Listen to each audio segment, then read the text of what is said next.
आज का जो टॉपिक है हमारा, मानव की बुद्धि को सबसे अधिक और जल्दी यही प्रभावित करता है, बुद्धि को निष्क्रिय कर देता है। वैसे मैं तो मर्यादाएं सागर की तरह कभी तोड़ता नहीं, लेकिन जब तोड़ता हूँ तो दूसरों के लिए, इंसानियत के लिए। मुझे अनुशासन में रहना अच्छा लगता है और वो अनुशासन संतुलन होना चाहिए। ज़बरदस्ती का अनुशासन मुझे भी पसंद नहीं है, ना मैं ज़बरदस्ती का अनुशासन मानता हूँ, ना किसी पे थोपता हूँ। अनुशासन वही जिसमें दूसरे की स्वतंत्रता ना छीनी जाए। तो आज का जो बिंदु है वो है काम वासना। नाम सुनते ही बुद्धि में हलचल, दिमाग भ्रमित यानी बुद्धि भ्रमित होने लगती है। और जो काम वासना शब्द में इस्तेमाल कर रहा हूँ वो आप जानते हैं, ठीक। मैं सीधी सीधी उसी की बात कर रहा हूँ और थोड़ी भाषा की मर्यादा तो मैं रखता ही।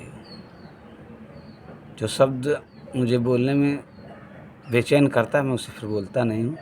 इसीलिए काम वासना शब्द का इस्तेमाल करने से मुझे बेचैनी नहीं हो रही है। थोड़ी सी होती है कि क्यों बोलूँ मैं इस पर, किसी को समझना है नहीं,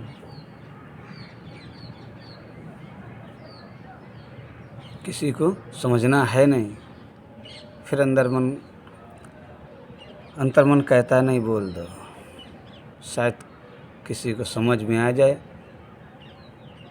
और अपना जो जीवन इसमें नरक बना रहा है, जो नरक जैसी ज़िंदगी महसूस कर रहा है, ढो रहा है, शायद बच जाए, या दूसरे की ज़िंदगी नरक किए डाल रहा है इस काम वासना के चक्कर में। इसलिए इंसानियत के तौर पर मजबूर हो जाता हूँ वो कार्य करने के लिए।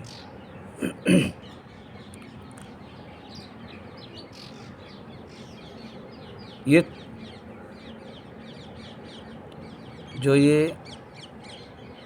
काम वासना है, मैं इसे बुरा नहीं मानता हूँ।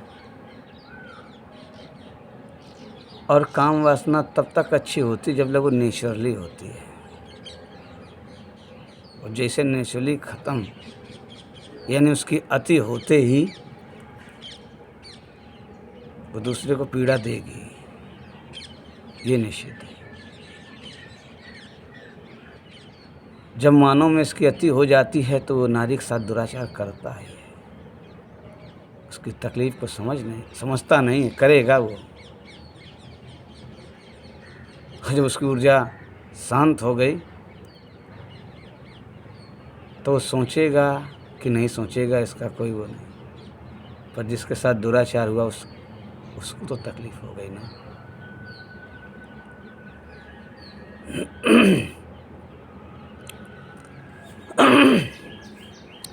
अब हम ऐसा करते हैं कि थोड़ा शुरू से ही बताएं, हम अपनी ज़िंदगी को मिला के बताएं, क्योंकि मेरी शिक्षा और मेरी समझ तो मैं बोल रहा हूँ।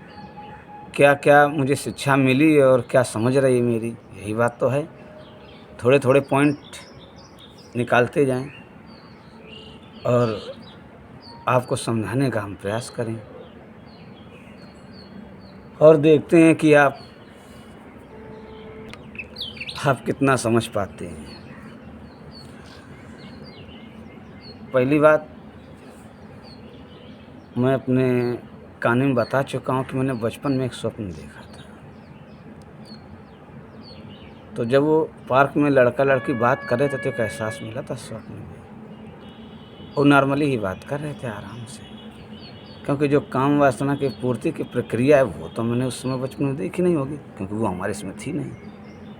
तो दिखाएगा तो उतना ये जितना हमने आँखों से देखा होगा, आँखों से ही देखा होगा तभी तो वो दिखाएगा, मिक्सअप करेगा। तो वो तो नॉर्मली बात करे तो वही तो हमने देखा, जो एहसास हो रहा था तो मेरे दिमाग में था। जगने के बाद भी बना रहा। कभी कभी हो जाता है सपने देखो तो वो एहसास बना रहता है, क्योंकि वो मेमोरी में तो है। फिर इसके बाद जब बड़ा हुआ 4-5 में, जब हमारे फौजी भैया ने बताना चालू किया तो वही ब्रह्मचर्य बताया। तब मालूम नहीं था, तो जो बताया तो हमने कहा हम भी करेंगे, क्योंकि बच्चा अनुकरण करता है। उसको जो बताओ वो देखेगा, वो अनुकरण करना चालू कर देगा। वही मैं भी करता था। फिर आगे जब बढ़े तो माँ के कष्ट को देखा, बता रही थी तो आँख में आंसू आ गए कि मेरी माँ मेरे लिए इतना संघर्ष कर रही, और मैं अगर ईश्वर पाने के चक्कर में नहीं छोड़ के गया तो गलत हो जाएगा।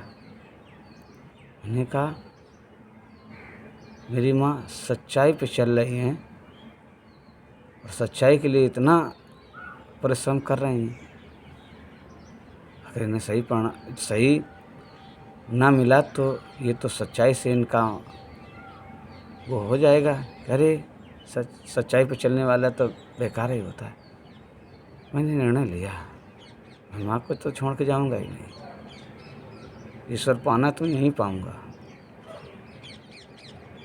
अब छोड़ के जाने का मतलब, वो ध्रुव वाली कहानी तो टीवी में देख ही रखी थी ना, तो वही तो एक्शन लेगा दिमाग। बस चुनाव व्यक्ति कहाँ को करता है, बस वही मायने रखता है, क्या चुनता है।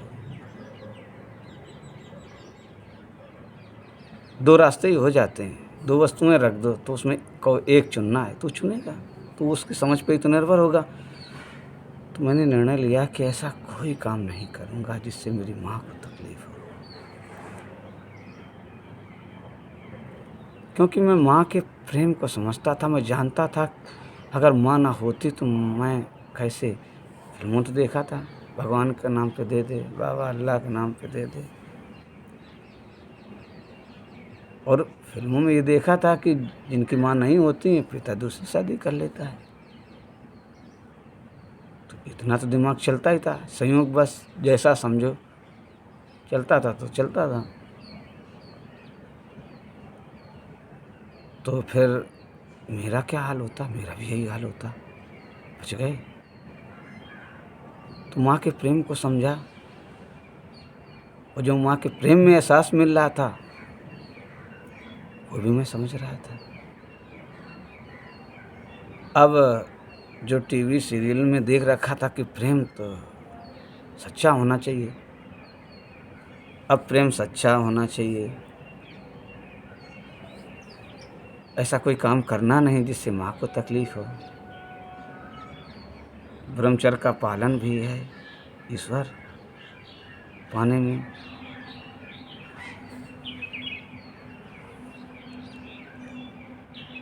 फिर एक फिल्म देखी थी धर्मेंद्र और गोविंदा जी की, तो वो प्यार करते हैं और फिर वो फिजिकली हो जाते हैं। इसके बाद गोविंदा फिल्म में निपट जाता है, अब वो प्रेग्नेंट हो जाती है और उसे समाज के ताने सुनने पड़ते हैं, और वो पूछ रहे होते हैं जो मैंने किया ये क्या गलत किया। गलत नहीं किया, हम प्यार करते हैं। अब फिल्म में सभी बात तो दिखाई जाती है, तो हमने कहा प्यार करते हैं फिजिकली हो लिए। अब फिजिकली शब्द मैं अब इस्तेमाल कर रहा हूँ, वो तो समझ में आ रहा था। इसके बाद लड़की को कितनी तकलीफ झेलनी पड़ती है भाई, तो ये दिमाग में चल रहा था।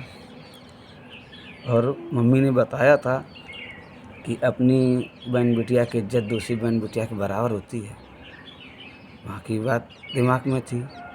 और उन्होंने कहा था कि लड़कियों की दोस्ती अच्छी भी होती है और बुरी भी होती है। अब ये हमें कभी नहीं कहा कि करना क्या है तुमको, मुझे स्वतंत्र रखा ना। फिर मैंने सिर्फ तुम फिल्म देखी थी इसी सीरियल में आगे बढ़ते हुए। उसने कहा मैं अपनी पवित्रता अपनी पत्नी के लिए बचा के रखा हूँ।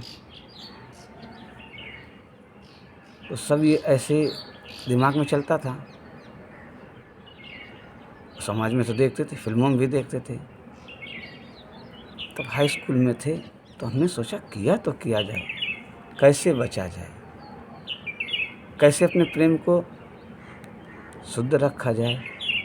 और 8 में कह भी चुके थे। जब किसी ने कहा कि तुम्हारे भी गर्लफ्रेंड होनी चाहिए, तुमने कहा ढूंढ के ले आओ यार भाई, पर ऐसी होनी चाहिए कि मैं अपने परिवार के लिए उसे छोड़ दूंगा और वो अपने परिवार के लिए मुझे छोड़ दे। मैं ऐसे से प्रेम करूंगा। तो यानी अगर ये हमने लाइन बोली तो हमें समझ में आ रहा था। मुझे पता था कि प्यार में बाधा क्या क्या होता है, पैसे, जात, धर्म, यानी गरीबी अमीरी, ये सब होता है। यानी मुझे समझ में आ रहा था। और वही शक्तिमान देख रखा था। जब भावनाओं को नियंत्रण करने की बात आती तो शक्तिमान की ट्यून गुनगुना लेता था। जब दिमाग लगाने की बात आती तो इंस्पेक्टर भारत आ जाते थे दिमाग में, क्या है, कैसे, क्यों। तो ऐसे तो चलता रहा। तो हाई स्कूल में थे तो बस मुझे ऐसा लगा कि जिससे जो ये प्यार करते हैं और फिजिकली हो जाते हैं, इसे लड़की को बहुत दिक्कत होती है बाद में। तो मैंने सोचा, मैं निर्णय लेता हूँ कि मैं अपने पत्नी के अलावा किसी को स्पर्श नहीं करूँगा। ऐसा मुझे समझ में आया। मन कह रहा कठिन काम है, मैं कह रहा हूँ करके रहूँगा। कम से कम 5 मिनट तक द्वंद्व अपने साथ खेलता रहा। वो कह रहा नहीं कर पाओगे, मैंने कहा मैं कर लूँगा, क्योंकि दृढ़ संकल्प तो तेज ही था और जिद्दी में था ही कि जो करना है वो करना है। लेकिन ये भी ध्यान रखता था कि इंसानियत के नीचे नहीं गिरना। ये हाई स्कूल में शब्द मैंने इस्तेमाल भी किया था किसी के सामने, क्योंकि एक निर्णय मैंने बहुत तगड़ा ले लिया था। फिर किसी से कहा तो फिर हमारे ही मन ने कहा कि ये निर्णय बड़ा कठिन है, कठिन, और तुम कर जाओगे लेकिन ये उचित नहीं है। तो मैंने कहा ठीक है, मैं इंसानियत के नीचे कभी नहीं गिरूँगा, क्योंकि किसी को त्यागने का निर्णय ले लिया था कि ज़िंदगी में मैं कभी भी नहीं रखूँगा, मतलब तो नहीं रखूँगा। फिर मन ने कहा, अंतर वाले ने, कि नहीं, इंसानियत के नीचे नहीं। अगर वो तकलीफ़ में हैं तो इंसानियत के नीचे तुम्हें उनकी मदद करनी पड़ेगी। तो हमने कहा ठीक।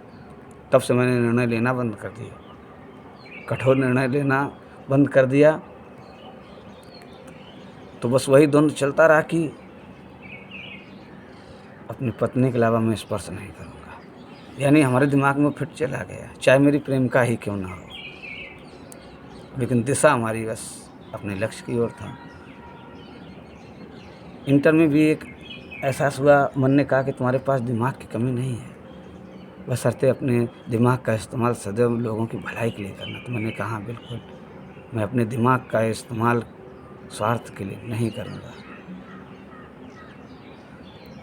इंटर पास हुए, जब हमारे आध्यात्मिक गुरुजी को मैंने बनाया तो मैंने कहा कि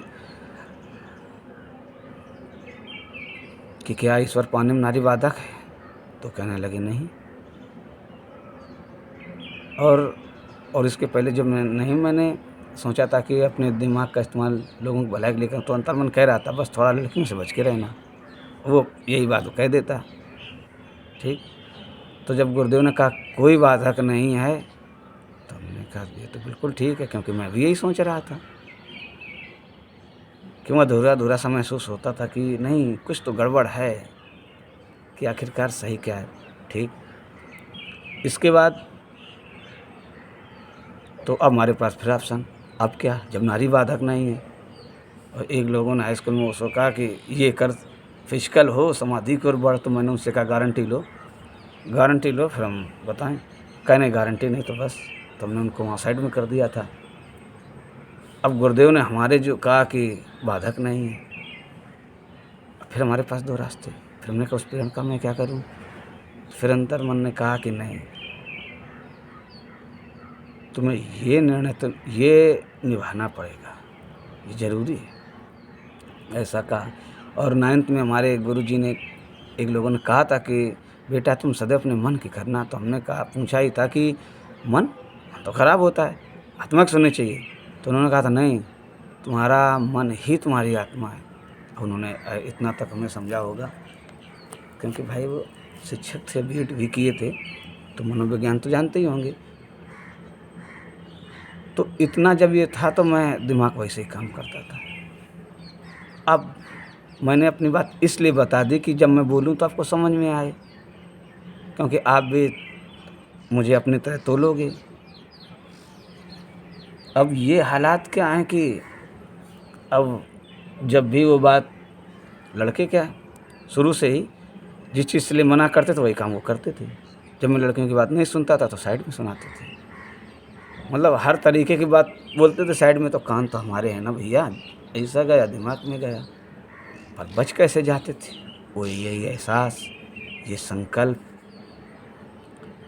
लड़की का दुख का एहसास होना। कभी कभी मैं कह देता था, अरे वो कहते अरे यार उसको बुलाया वो आई नहीं, ये है प्यार में धोखा। तो हम कहते यार उसकी मजबूरी क्यों नहीं समझते हो?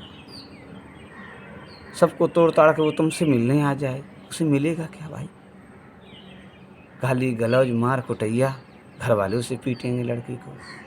प्यार ये है? अरे यार कहाँ तुम ब्रह्मचारी, तुम्हें कुछ नहीं पता है। कभी कभी कहते तो साइड पर ही हो जाते, हाँ प्यार के मामले में मुझे कुछ नहीं पता है। तो जहाँ जहाँ लड़कों के झुंड देखे, आदमियों के झुंड देखे, बीच बीच में कहीं ना कहीं बातें काम वासना की होती हैं। लड़कों के ग्रुप और पुरुषों की बात बता रहा हूँ। अब लड़कियों के ग्रुप में क्या होता है वो मैं नहीं जानता हूँ। हाँ लोग हमसे इतना आगे हैं भाई, हमने कभी किसी को छुआ नहीं है, तो ये अनुभव कम हो सकता है हमारा।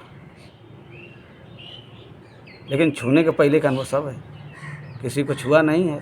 अब इसके बाद परंगत लोग कहते हैं ये है वो, मैं नहीं जानता हूँ। लेकिन जो मैंने देखा है कि कितना नुकसान करते हैं लोग दूसरे का अपनी काम वासना की पूर्ति के लिए।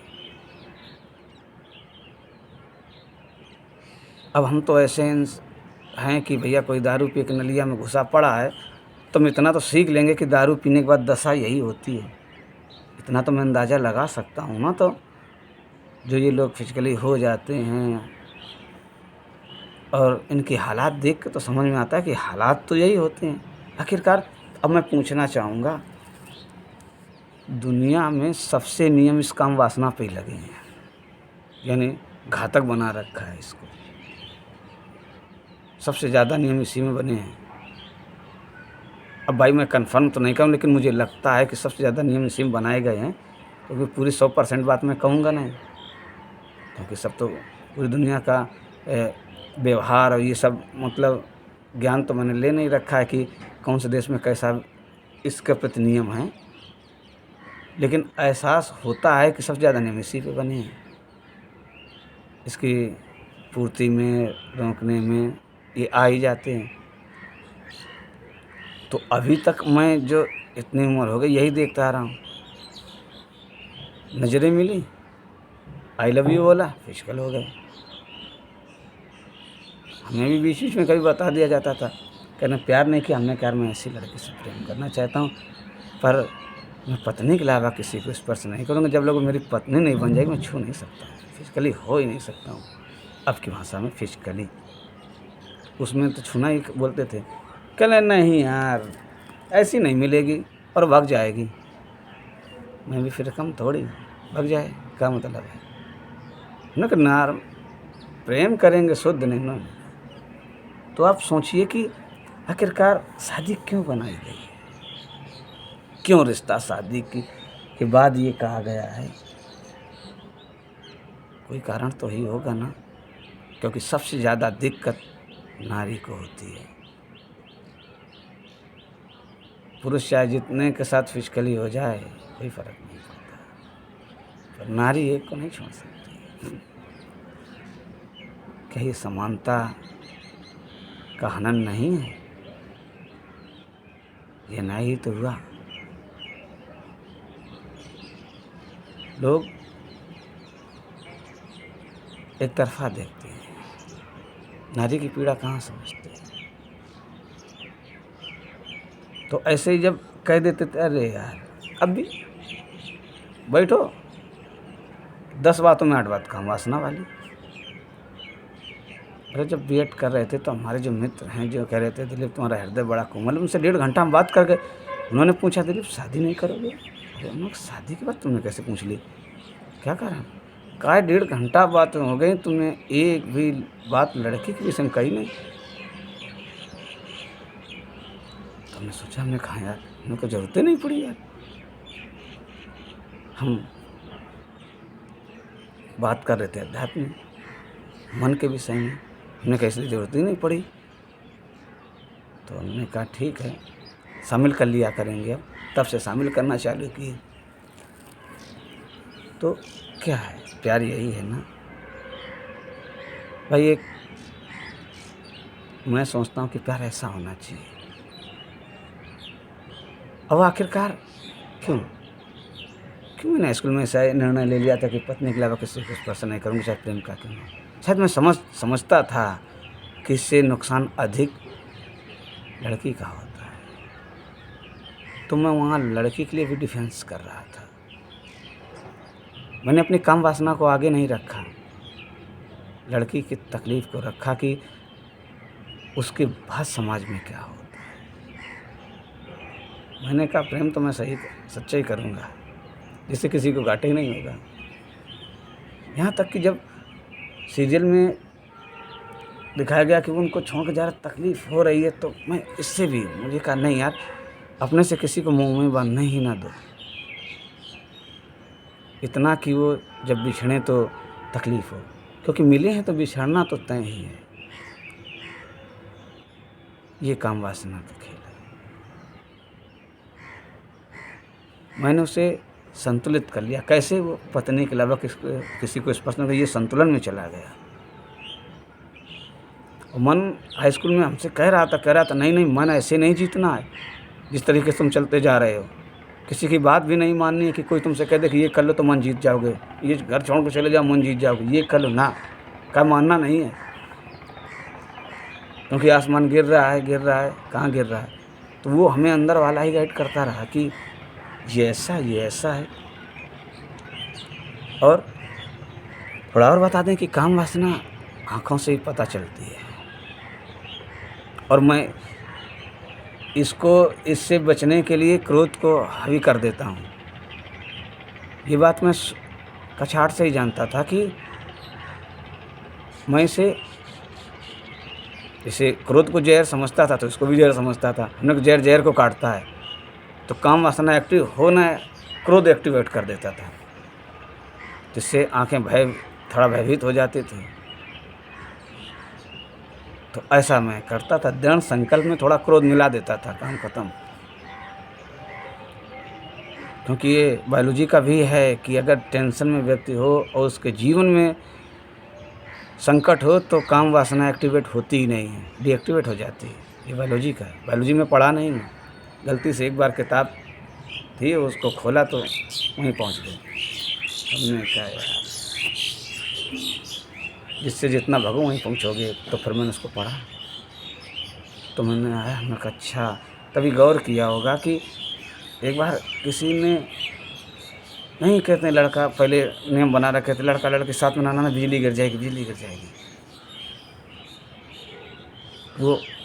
वो कारण यही था कि जैसे शरीर पर पानी पड़ेगा तो दिमाग एक्टिवेट हो जाएगा काम वासना का, और जैसे पास में होंगे तो काम वासना एक्टिवेट, तो व्यक्ति की बुद्धि भ्रमित फिजिकली। लेकिन जब ये कहते अरे बिजली गिर जाएगी तो वो डर यानी डीएक्टिवेट। ऐसा था। ये बहुत छोटे में का कोई कह रहा था, और ये जब बायोलॉजी की बुक पढ़ी तब मैंने कहा अच्छा ये मामला था, यानी याददाश्त में था, तो हमने तुरंत जोड़ लिया, अच्छा ये ऐसा है। अब जो इस समय का वर्तमान समय चल रहा है ना, तो क्या हालात है।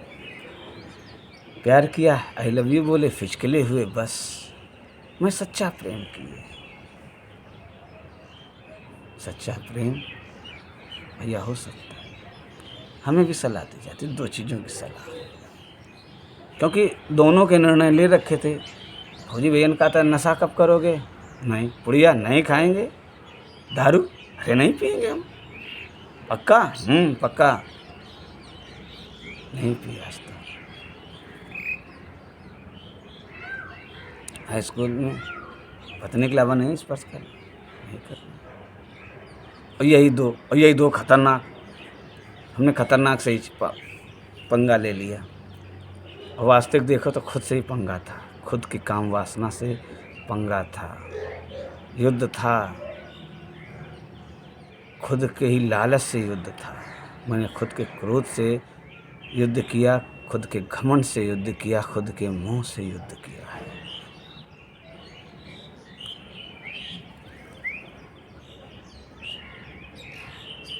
और जब कम से कम 100 लड़कियों के साथ तो मैं पढ़ाई कर ही चुका हूँ क्लासों में शुरू से। सबका डाटा दिमाग में, आदतों का फिट है, देखा है, वो दिमाग में है।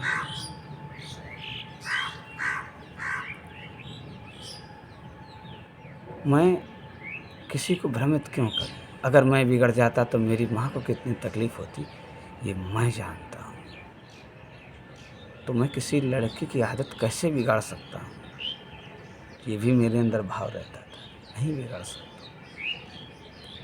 केवल दिशा दो उनको शिक्षा के लिए, क्योंकि जब शिक्षा उनको सही मिलेगी ना, तब वो स्वतंत्र हो पाएंगे। क्योंकि प्रेम का दूसरा नाम स्वतंत्रता है। तो मैं किसी को बंधन में कैसे रख सकता हूँ? तो मैं उसे काम वासना के बंधन से भी मुक्त कर देता हूँ।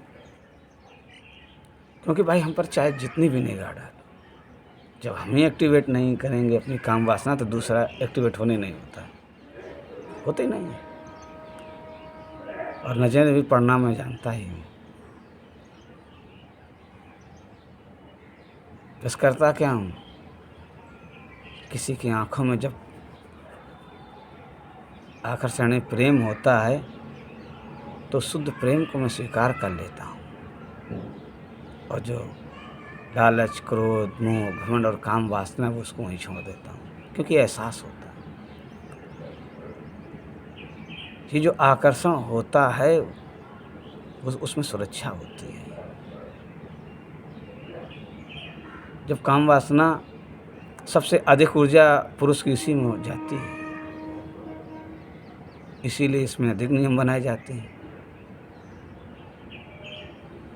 तो अब गौर करिएगा कि क्या है। तो जब हमें किताब लिखने का नंबर आया कि आखिरकार अब भविष्य को परिभाषित कैसे करें, किताब में लिखें क्या, किताब में लिखें क्या, ये लिखें। मैंने केवल इसमें स्थितियाँ लिखी हैं। क्रोध के विषय में बताया है, स्थितियाँ लिखी, ऐसा ऐसा होता है। लालच के विषय में बताया, ऐसा ऐसा हो जाता है। घमंड के विषय में बताया, ऐसा ऐसा हो जाता है। मोह के विषय में बताया तो ऐसा ऐसा हो जाता है। और काम वासना में मैंने लिखा केवल इतना ही है, क्योंकि समझदार के लिए इशारा काफ़ी है। बस केवल इतना ही लिखा है, मेरे अनुसार काम वासना एक जैविक क्रिया है जिससे अपने वंश को बढ़ाया जाता है, जिससे मानव वंश कहते हैं। कोई सोचे कि इसे भोग कर व्यक्ति की भूख शांत हो जाएगी, तो ऐसा नहीं हो सकता। काम वासना से आप क्या समझते हैं? आप समझिए। केवल इतनी लाइनें, 1 2 3 4 लाइन ही लिखी है। क्योंकि समाज को जब देखा, देखो ऐसे ही टेंशन होती है, ऐसी टेंशन होती है, ये घमंड होता है।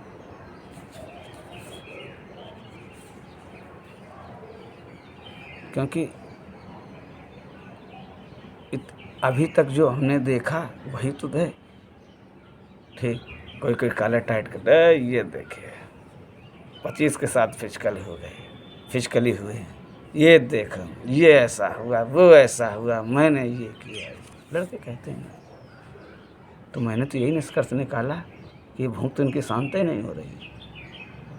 हमने कहा बच गया यार, गलती से हम भी निकले होते इनकी गलियों में तो हम भी इन्हीं की हालत में होते। क्योंकि जब गलत किया नहीं तो अंदर तो खुश रहते हैं। किसी को भ्रमित किया नहीं तो अंदर से खुश रहती हैं।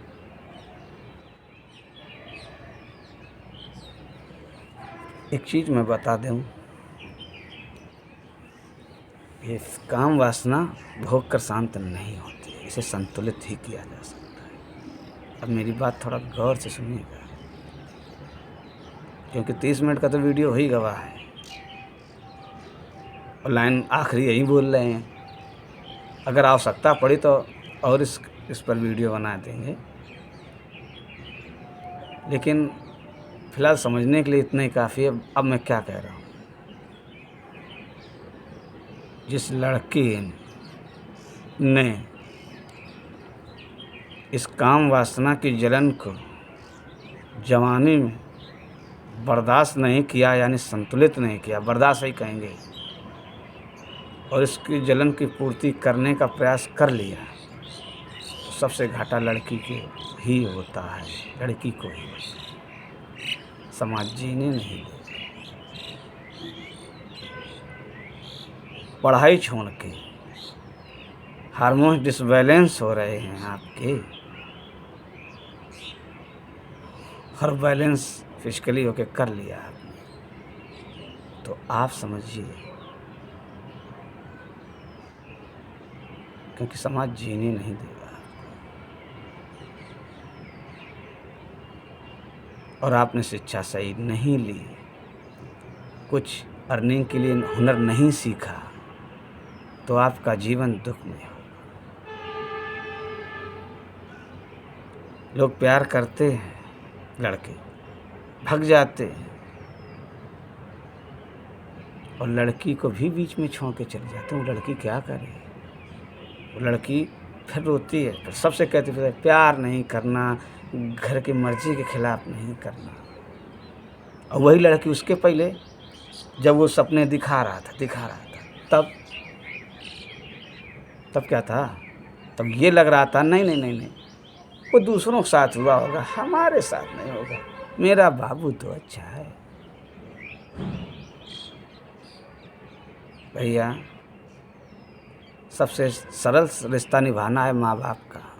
माँ बाप बिना शर्त के प्यार करते हैं। तुम जितने भी नालायक और बेकार होगे, माँ प्यार करना नहीं छोड़ेगी। और इसके बाद सबसे कठिन रिश्ता निभाना होता है पति पत्नी का, क्योंकि कमा के एक दूसरे को खिलाना पड़ता है। और इसे थोड़ा सरल होता है प्रेम प्रेमिका का। पिताजी रुपए दे रहे हैं, फोन से बतिया रहे हैं, गिफ्ट ला रहे हैं और दे रहे हैं, क्योंकि थोड़ी देर के लिए मिल रहे हैं ना, तो कहते नहीं पूरी ज़िंदगी यही है। तभी मैं समझा कि कल्पनाओं में मिला एहसास और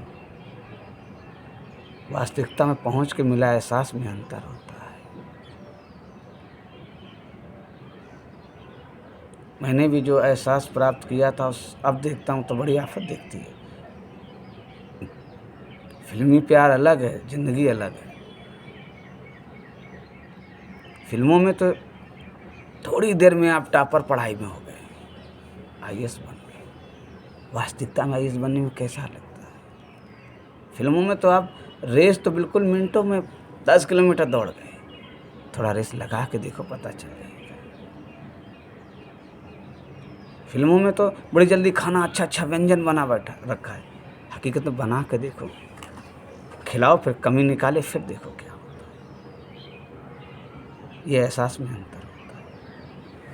तो जो लड़के भी आप काम वासना की बेचैनी को कंट्रोल नहीं कर पा रहे, संतुलित नहीं कर पा रहे हैं, और खूब किसी सोना का दिमाग भ्रमित कर रहे हैं, तो गलत है। क्योंकि जो आप कर रहे हैं उसका एहसास आपको मिलना तय है। आप लड़का हो या लड़की, कोई भी प्राणी हो, आपने कार्य किया नहीं, एहसास मिला नहीं, तो हम तो संयोग से बच गए। माँ के प्रेम ने बचा लिया मुझे। और कितने अपराध होते हैं। पुरुष काम वासना की पूर्ति के लिए नारी को वस्तु के समान प्रयोग करता है, उसकी भावनाएं ध्यान ही नहीं देता है।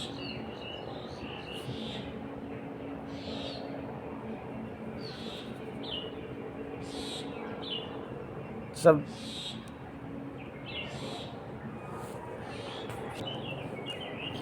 और आप जब प्यार करने का निर्णय ले सकते हैं तो अपनी ज़िंदगी का भी तो निर्णय ले सकते हैं ना। अगर आप प्यार कहते हैं मुझे प्यार हो गया है या हो रहा है, तो मेरी बातें भी तो समझ में आनी चाहिए ना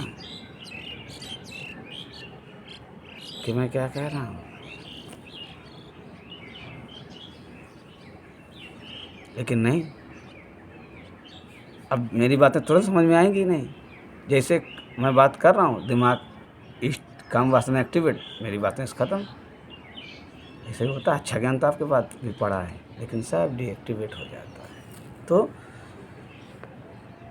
कितना बताऊँ मैं, जानते आप भी।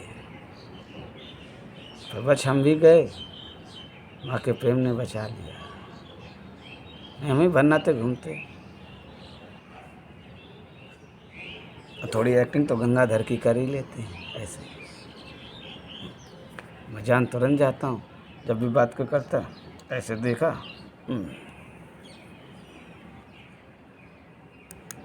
ये कला सबको तो समझ में आती नहीं। बशर्ते यही आदत है कि जो मेरे लिए प्रेम जिसकी आँखों में देखता हूँ उसको प्रणाम कर लेता हूँ, शुद्ध प्रेम निकाल लेता हूँ, उसको वही छोड़ देता हूँ। जब हम पर निगाहों से बाहर होगा तो मैं उसे बैलेंस क्योंकि रिएक्शन देते ही नहीं हूँ। बस ऐसे होता है। और कितना बोलूँ मैं इसके लिए। और मेरी पूरी किताब में मैंने इन 6 यानी 11 शब्दों का इस्तेमाल किया। नशा केवल थोड़ी देर के लिए नहीं, 10 शब्दों का इस्तेमाल किया। हमें ये लालच, ईमानदारी, सहनशीलता, उदारता, अनुशासन, ये भी मुझे बोझ लगने लगे। लेकिन मैं समझ गया कि बैलेंस करना है, ऐसे ही होता रहता है। तो फ़िलहाल आप समझिएगा कि वीडियो बहुत बड़ा हो गया, लेकिन कोई दिक्कत नहीं। जिसे समझना है, जो सुनना है वो सुनेगा, जिसको नहीं सुनना हम कुछ भी कर लें। तो बस इतना ही है कि काम वासना आपके पास भी है और दूसरों के पास भी है। तो इसके साथ ढंग से खेलें। इसे मजाक बना दिया तो ये काम वासना पूरी लाइफ तुम्हें मजाक बना देगी, ये निश्चित है। और सब पूरा सत्यानाश इसी पे चल रहा है। जिसे देखो, हम भी यही समाज में जी रहे हैं। बैठ जाओ, नशा ना करते हो ना ये, तो सब लोग टाला, देखो मैं ये नशा करता हूँ, ये पैक मारा, देखो ये किया वो किया। हमने का सुकून तब भी नहीं मिला, परेशान तब भी हो तुम। तो निष्कर्ष तो यही निकला कि भोग कर नहीं होना, इसको बैलेंस कर लेना। खराब और बैलेंस आप ही करोगे, दूसरा कोई नहीं करेगा। पुरुष सोचता है उसकी काम वासना का कि बैलेंस स्त्री कर देगी, जाके भोग कर फिजिकली हो कर। ना ना ना ना, वो तुम ही करोगे। और स्त्री समझे कि अरे काम वासना ये पूर्ति हो जाएगी। ना ना ना, बैलेंस करना पड़ेगा। बैलेंस आप ही को करना पड़ेगा, दूसरा नहीं कोई कर सकता है। क्योंकि ये स्वयं की यात्रा होती है, ये दूसरे की यात्रा होती ही नहीं है। क्योंकि इच्छाएं कभी पूर्ति होती नहीं। अति हर चीज़ की खराब है। अति काम वासना की खराब है, अति अनुशासन की भी खराब है।